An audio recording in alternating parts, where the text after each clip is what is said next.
Well, the actual mandate that doctors have is not that we are to save lives, it's that we are to do no harm. And unfortunately, in the cases of patients such as my mother and many other people, to force a person to continue living their life at the end stages when they're in an exponential amount of pain and distress is actually causing them harm. And so I would argue that doctors are going against their mandate by forcing a patient to continue to live in such a way. Yeah, I mean, my job, sure, is to try and cure people and so-called save lives, but my job is also to alleviate suffering and to help people with decision making and to listen to people and their families.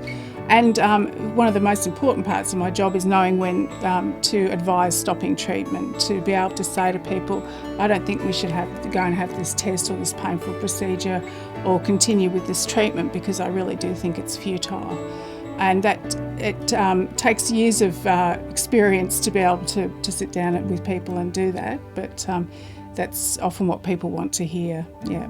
If I get to a situation where I say to a patient and or their relatives that we can't move forward anymore with this condition, it's very rare indeed that you get a response from a patient which is that you need to do more.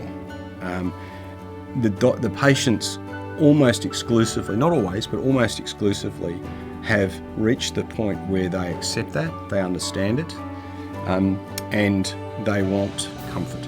If that means that the patient chooses a time and place of their death and a non-violent, peaceful death because they don't want to go down the path of a prolonged intervention, then we should accept that and allow that. And it's not a case of a doctor failing or succeeding. It's more that we adjust our care to what the patient's priorities are and pilot the ship accordingly. And that can be done.